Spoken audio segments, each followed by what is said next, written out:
Et salut à toutes et à tous, c'est Louis Geoffrey.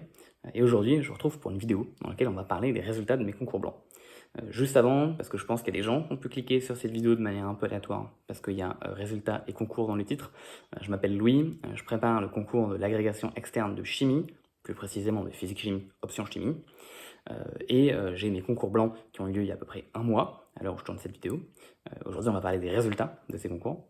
Et j'ai mes vrais concours écrits, eux, qui arrivent dans seulement 8 jours, donc c'est très bientôt. Ok. Aujourd'hui, donc on va parler justement de ces résultats. Et juste avant, je vais faire une petite annonce. Bien que je vais donner les chiffres, les classements que j'aurais eu le jour J avec les copies que j'ai rendues, j'ai fait le choix de ne pas donner les notes précises, ni que j'ai eues, ni que je m'attendais à avoir, en tout cas les notes approximatives que je m'attendais à avoir. C'est un choix qui se discute parce que ça va rendre la vidéo un peu moins claire. C'est un choix qui se défend aussi.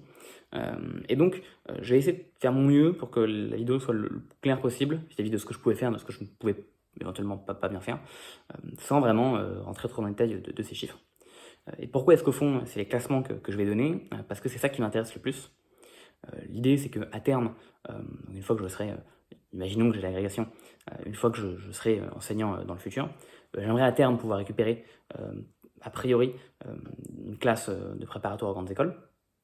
Donc pas forcément tout de suite, j'aimerais même sûrement faire un peu de lycée pendant quelques années en début de carrière d'enseignant, mais ce serait en tout cas actuellement un objectif que j'ai à terme. Et de ce qu'on m'a dit, le classement à l'agrégation serait un facteur important pour pouvoir décider des affectations et de qui obtient une prépa ou non. Alors, je pense qu'il y a un peu de vrai là-dedans, il y a sûrement d'autres facteurs, c'est pas une vérité absolue. Les chiffres qu'on m'a dit, c'est globalement, si t'es dans le top 10, c'est quasiment sûr. Si t'es entre 15 et 10, c'est quasiment sûr, mais t'as une chance que non. Et si t'es entre 15 et 20, globalement c'est chaud, mais c'est pas impossible. Et au-delà de 20, ça devient vraiment chaud.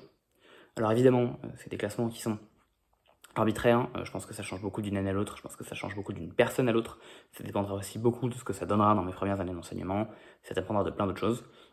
Reste qu'il me fallait un objectif clair, et donc j'ai choisi l'objectif clair d'essayer de me dire, je ferai top 10 à la grille. Donc c'est l'objectif que je me suis fixé.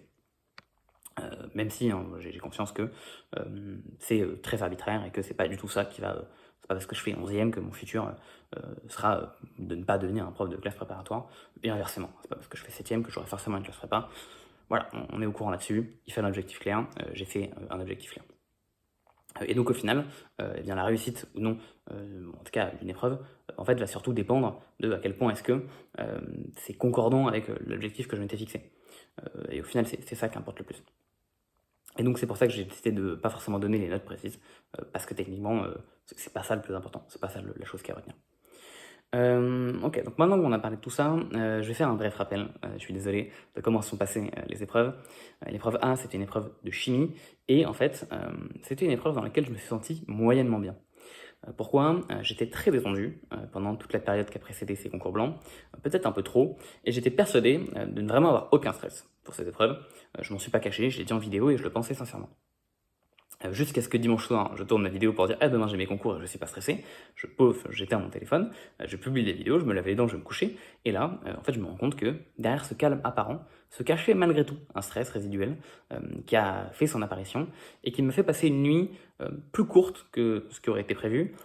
Alors je rassure, ça a quand même été une nuit existante, hein. En gros, je suis un gros dormeur, j'avais prévu de dormir 9 heures et j'ai dormi 6h30, 7h. Bon, c'est plus petit, c'est quand même une nuit. Je me sentais quand même fatigué, mais bon, de toute façon, j'avais pas le choix, il fallait que j'aille à l'épreuve. Et globalement, je vais choisir de... alors évidemment, c'est pas la note que j'ai eue, hein, je répète, mais si jamais 5 sur 5, c'est le max de ce que je pouvais faire, et que 0 sur 5, c'est le min de ce que je pouvais faire, et je place ce 5 sur 5 et ce 0 sur 5 vis-à-vis des meilleures notes que j'ai eues en DS pendant l'année, et vis-à-vis des pires notes que j'ai eues en DS pendant l'année, et bah globalement, je considère qu'une épreuve est plutôt réussie dès lors que je m'approche du 5 sur 5, voire que je dépasse. Ça veut dire que j'égale mes meilleures compositions que j'ai fait pendant l'année, ou que je les dépasse. Et je considère qu'un truc est plutôt décevant de mon côté lorsque je m'approche des 1 sur 5 ou des 0 sur 5. Ça veut dire que j'arrive vers les pires copies que j'ai rendues cette année. Donc quelque part, si ce que je suis capable de produire, c'est une distribution en cloche quoi, gaussienne, bon bah je suis plutôt du mauvais côté de la gaussienne. Donc bon. Et sur cette première épreuve, j'avais eu un peu un manque de vitesse, où je m'étais rendu compte que j'avais été un peu lent et que j'avais pas attaqué autant de questions que ce que j'aurais voulu et probablement pu. Un manque aussi d'efficacité. Et ce qui avait été assez frustrant, c'est qu'en reprenant à froid le sujet, je m'étais rendu compte qu'il y a beaucoup de questions qui m'avaient un peu posé problème, donc parfois j'avais répondu finalement juste, mais après un certain temps, parfois j'avais même pas répondu, qui en fait m'apparaissaient beaucoup plus instantanées, un peu plus à froid. Donc je sais pas si j'étais juste stressé à chaud, je sais pas si j'étais juste fatigué, reste que j'avais quand même une certaine frustration, et je m'attendais sur 5 à avoir réussi cette épreuve autour de 2-3 sur 5. C'est-à-dire à peu près moyen en fait.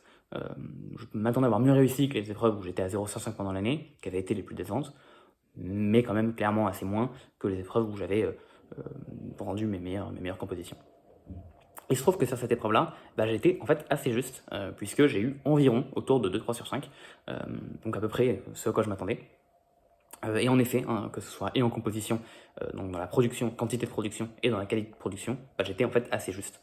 C'est une épreuve dans laquelle j'ai en gros fait un peu moins que ce que j'aurais pu faire, fait un peu moins bien que ce que j'aurais pu faire, et donc j'obtiens en tout une copie qui est un peu moins bonne que ce que j'aurais pu faire. Malgré tout, j'ai attaqué beaucoup de bonnes choses, j'ai quand même fait j'ai attaqué beaucoup de choses et j'ai quand même dit beaucoup de bonnes choses dans ma composition, donc bah, c'est quand même mieux que les pires compositions que j'ai pu rendre. Et donc bah voilà, ça me place autour de 2-3 sur 5. Ce sujet, c'était le sujet chimie A 2023, donc une preuve qui dure 5 heures, et donc c'était l'épreuve de 2023. Et ce qui est vachement cool, c'est donc que le rapport de jury, cette épreuve est déjà sorti, sur lequel ils ont mis l'histogramme de la répartition des notes des gens en fonction du nombre de gens qui ont eu ces notes. Et donc ça me permet de dire, ok, alors j'ai plus l'histogramme exact, mais ça me permet de dire, ok, s'il y a, je sais pas, une personne qui a eu entre 19 et 20, 0 personne qui a eu entre 18 et 19 et patati et patata, bah moi, avec ma note qu'elle a, et bah j'aurais été à peu près tel classement, tel classement. Donc évidemment, c'est un classement approximatif. Ça ne veut pas dire que la note qu'on m'a rendue, et qui a pour volonté d'être assez représentative de ce qu'aurait pu être ma note le jour J. Ça ne veut pas dire qu'elle aurait été exactement pareille.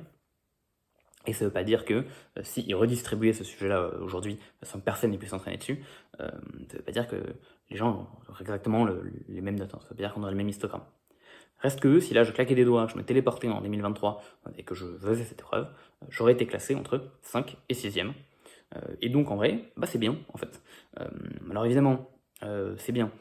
Quelque part, peut faire un peu mieux, parce que comme j'ai dit, j'étais autour d'un 2-3 sur 5. Donc oui, bah, je peux atteindre 4, je peux atteindre 5. D'ailleurs, en fait, j'étais plutôt autour d'un 3 sur 5, hein, quand on me l'a rendu qu'un 2 sur 5. Donc voilà, j'avais quelques rangs auxquels j'aurais pu accéder. Reste qu'en vrai, mon objectif c'est de faire top 10. Si je fais top 5, si c'est une épreuve, on est dans l'objectif. Et à partir du moment où je suis tout le temps dans l'objectif, bah, en fait, ça veut dire que je suis dedans. Hein. Globalement, si jamais je fais toujours 9ème, je finirai vraiment dans le top 9. Et donc bah, en fait, on est très content. Donc finalement, la conclusion de cette première épreuve, c'est bon, bah t'as eu 3 sur 5, sur une épreuve où t'étais pas à ton max en termes de forme, nuit de sommeil un peu faible la veille notamment, et probablement un peu de stress. Reste que ça risque d'être des choses qui arrivent le jour J. Ce qui est rassurant, c'est qu'en fait, il y a beaucoup de choses que tu étais capable de faire un tout petit peu à froid. Donc ça c'est bien, ça veut dire que je suis capable. Ce qui était un peu moins rassurant, c'est que le jour J, en tout cas le moment de l'épreuve, ça m'a posé problème. Bon, reste que le bilan c'est tu peux faire mieux, mais si jamais tu fais ça, ça va. Tu auras sûrement une petite déception de te dire c'est dommage, j'ai pas performé à 100% de ce que j'aurais pu, j'ai pas eu mon 5 sur 5, mais en vrai, cette déception elle sera toujours là parce qu'il y a peu de chances que le jour J je tape 3 5 sur 5. Ça arrivera peut-être, il y a une chance que ça arrive, la chance est assez maigre, et au fond réussir c'est pas taper 3 fois son max, et c'est pas 3 fois rendre la meilleure copie qu'on n'a jamais rendue. Donc je fais ça le jour J, je suis content, et c'est tout ce qui compte. La deuxième épreuve, c'était l'épreuve de physique. Donc c'est la seule épreuve de physique qu'on a, qui fait aussi 5 heures. Et rebelote, je dors assez mal la nuit précédant cette épreuve. Donc j'avais choisi de faire une sieste comme l'épreuve fait, entre 9h et 14h, et que j'étais quand même fatigué parce que j'avais fait pour moi une petite nuit la veille. J'avais choisi de faire une sieste dans l'après-midi en me disant peut-être que ça m'empêchera de dormir le soir, mais si au moins je dors 3 heures l'après-midi, bah au mieux je fais ma nuit complète le soir et du coup c'est super parce que j'ai dormi un max. Et au pire je fais une nuit partielle, mais au moins je me suis assuré des heures de sommeil à un endroit où je savais que j'allais dormir, c'est-à-dire globalement à 16h-17h en sortant d'épreuve. Donc c'est ce que j'ai choisi de faire. Rebelote, j'ai eu une nuit un peu plus courte, puisque j'ai de nouveau dormi que genre 6h. Allez, en vrai 6h30, 7h, je suis un peu marseillais là-dessus. Donc bon, je suis retourné là-bas avec la volonté quand même de faire un peu mieux que ça, parce que j'avais vraiment envie, et je me pensais vraiment capable d'atteindre le 5 sur 5. Et j'avais débuté ce premier jour en étant sûr que je pouvais atteindre un 5 sur 5, et le fait d'avoir eu l'impression de rendre un 2-3 sur 5, ça m'avait un peu frustré. Et je m'étais dit, le jour J, tu peux taper en physique au moins ton 5 sur 5. Et pour le coup, la composition s'est très bien passée. Et j'en suis sorti en me disant, je pense que j'ai rendu une composition de type 5 sur 5. Donc bon, j'ai attendu, j'ai eu cette note extrêmement tard, c'est la dernière note qu'on m'a rendue, et il se trouve qu'en effet, j'ai bel et bien tapé une composition de type 5 sur 5. Cette composition, c'était le physique B 2022, donc voilà, si jamais vous voulez la référence du sujet. Donc ça s'est très bien passé, pour le coup vraiment. Globalement, j'ai attaqué quasiment tout le sujet, il manquait genre 2 questions à la fin, une d'application numérique que j'ai essayé de faire en 30 secondes à la fin, et du coup j'ai mal tapé, c'était faux, je savais que c'était faux. Et l'avant-dernière, c'était pas méga dur, mais j'ai pas eu le temps de répondre. En termes de qualité, je me sentais bien, et en effet, ça a été bien. Globalement, à part peut-être une constante sans unité, sans dimension, que du coup j'ai remplacé par sa valeur à un moment. Donc bon, on la voyait pas apparaître dans le résultat à la fin, parce qu'on voyait pas la constante numérique, quoi. Bon, globalement, pour le reste, il n'y a pas eu trop de... Enfin, je veux dire, l'application numérique est bonne, hein. C'était une histoire de coefficient de traînée, ça n'a pas de dimension, ce truc, j'ai remplacé par 0,4, j'aurais pas dû apparemment. Bon, c'était pas méga grave. Et donc honnêtement, ouais, je me suis vraiment bien senti sur l'épreuve, je l'ai bien aimé.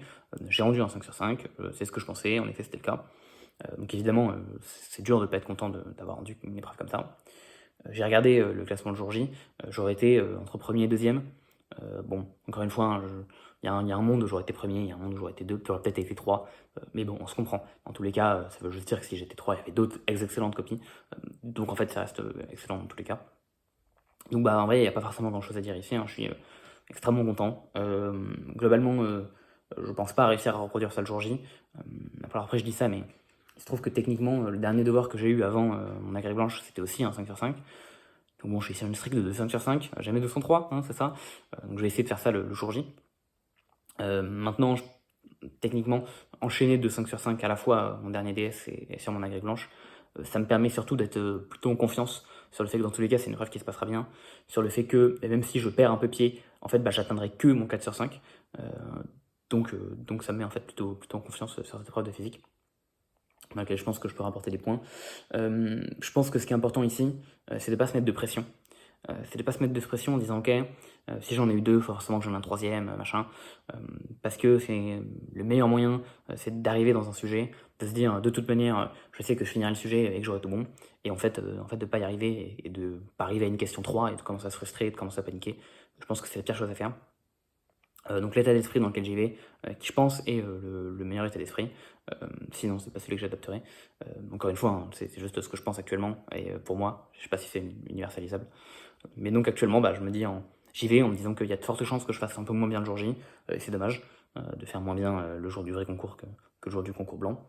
Maintenant, si j'ai enchaîné 2 5 sur 5 comme ça, qu'avant j'étais pas à 0 sur 5 le devoir d'avant, bon il y a toutes les chances que je tape un bon rang, un bon classement sur 5 le jour J aussi. Peut-être que le jour J, j'arriverai pas à faire un deuxième comme j'aurais fait si j'avais été en physique 2022. Peut-être que je ferais 4, 5, 6e. Bon, dans tous les cas, ce serait pour potentiellement faire un 0 sur 5 et finir 4, 5, 6. Donc quelque part, c'est que dans tous les cas, je vais risquer d'assurer des points là-dessus. C'est tout ce qui compte. Vraiment pas se mettre la pression en se disant qu'il faut absolument tout bien réussir. Si je m'en sors avec un 3 sur 5 au lieu d'un 5 sur 5, ça restera beaucoup de points assurés, donc tout va très bien. Et vraiment, j'insiste pas à pas se mettre de pression. Et enfin, il y a la dernière épreuve. Il se trouve que j'ai refait ma petite technique de sieste et d'essayer de faire une bonne nuit la veille de mon épreuve. Cette épreuve, c'est chimie C. C'est une épreuve qui est un peu plus longue que chimie A, parce qu'elle fait 1 heure de plus, 6 heures au lieu de 5 heures. Et c'est une épreuve qui se veut un peu plus déstabilisante. L'objectif, c'est plus de tester les gens sur des sujets qu'a priori ils ne maîtrisent pas, en leur demandant de raisonner à partir de documents. Donc ça peut être un peu plus déstabilisant. Ça peut être beaucoup plus stabilisant aussi, si par hasard, à tout hasard, on a fait une thèse et que ça tombe pile poil sur notre sujet de thèse, parce que du coup on connaît tout. Il se trouve que là, c'était le problème C de 2023. C'est donc tombé en fait sur beaucoup de choses avec lesquelles j'avais aucune affinité.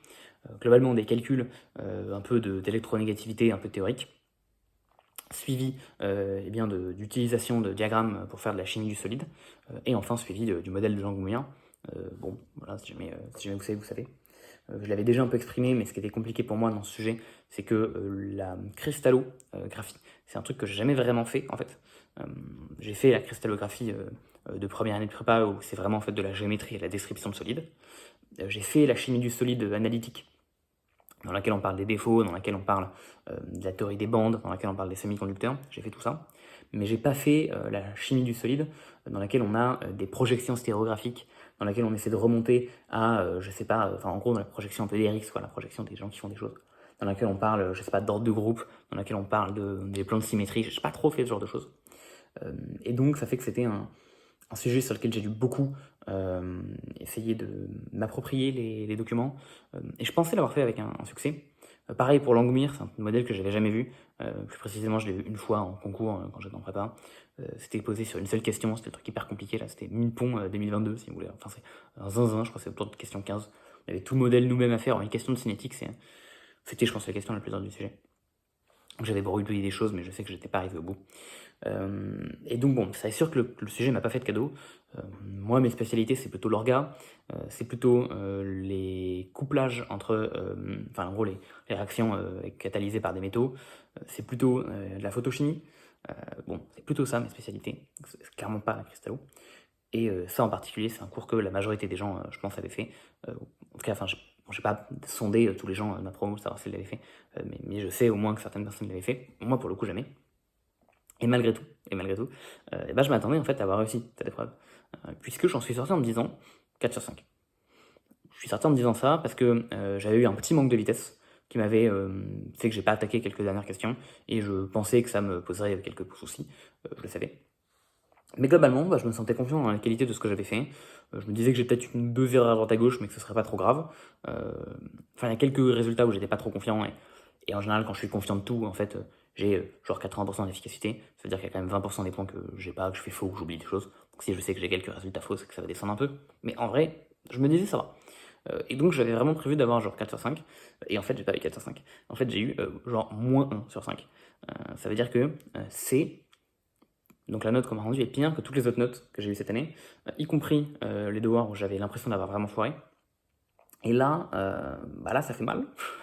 Ça fait mal de se dire que c'est le moment où tu es censé avoir grandi, le moment où ça fait un an que tu travailles, le moment où ça fait quasiment, non, je dis un an, en vrai, ça fait 6 mois, mais bon, comme on est déjà au concours, ça fait l'année est déjà là, quoi. Au moment où tu as fait en théorie 80% des efforts, où tu as fait 90% de ta transformation, où tu es censé montrer à quel point tu as progressé, faire le pire truc que tu fais de toute l'année, bah, c'est assez dur.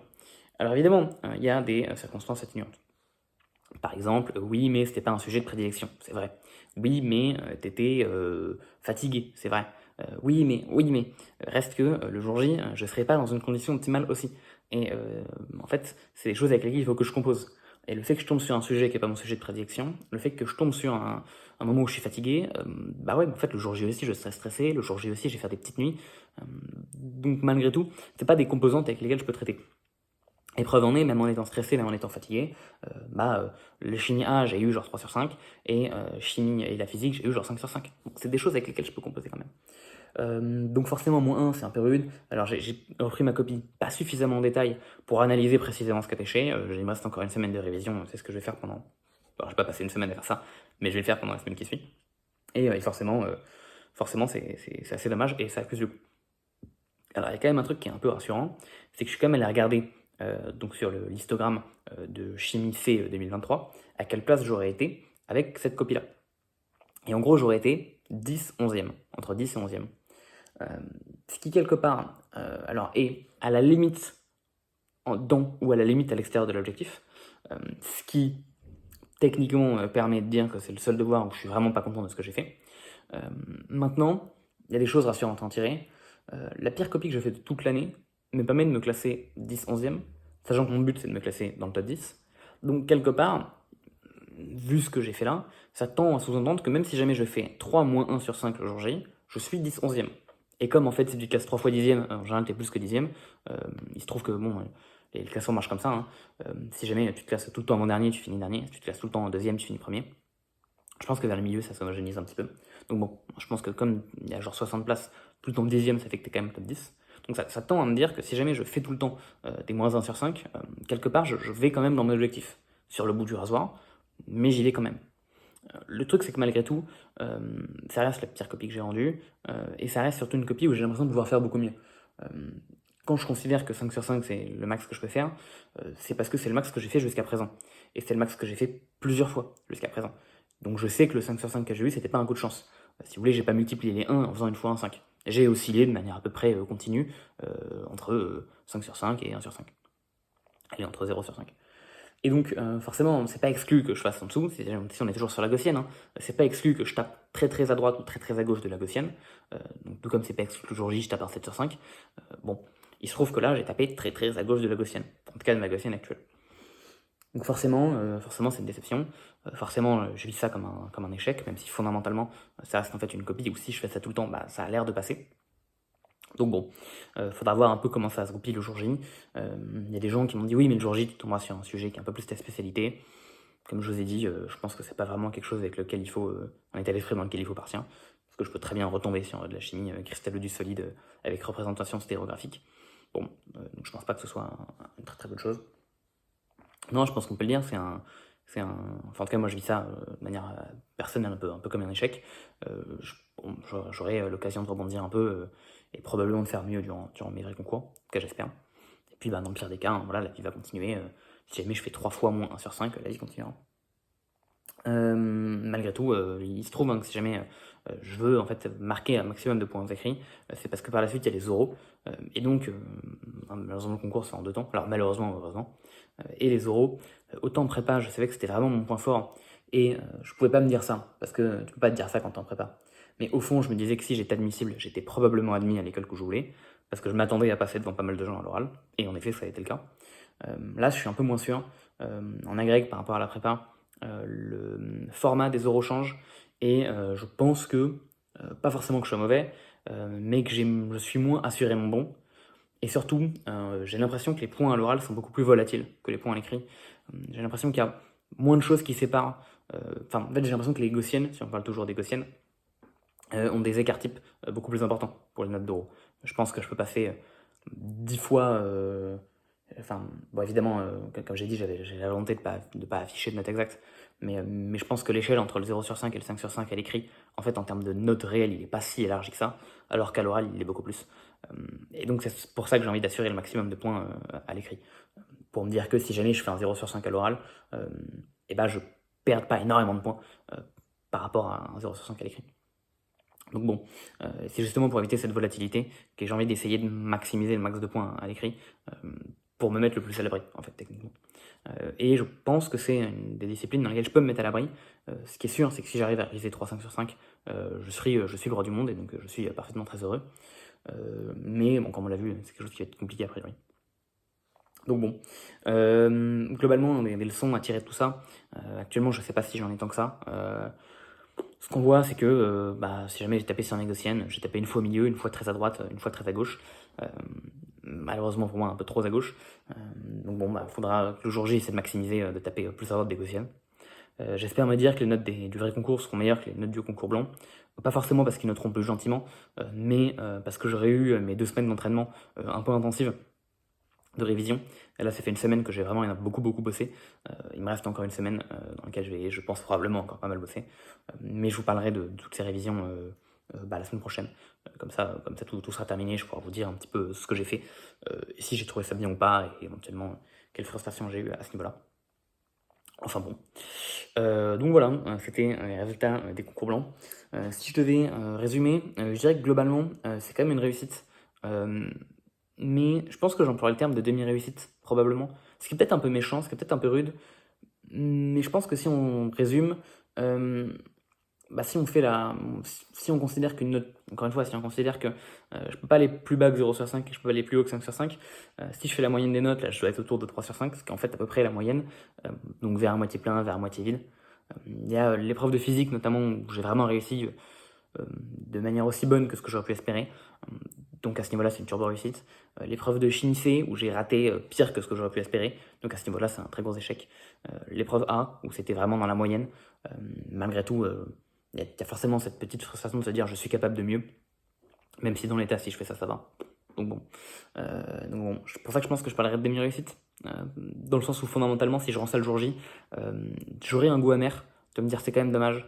Parce que au fond de moi, je suis persuadé que, je sais pas, si jamais les épreuves avaient eu lieu mercredi, jeudi, vendredi, j'aurais eu des meilleures notes.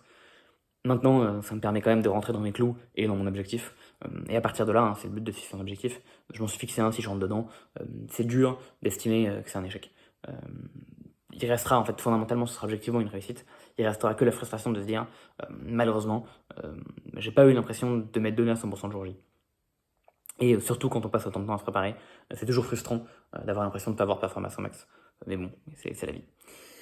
Donc voilà, la suite pour moi, donc là c'est encore une bonne semaine de révision. Suite à ça, donc je pense que je vais réviser du lundi au vendredi. Suite à ça, un petit week-end de repos.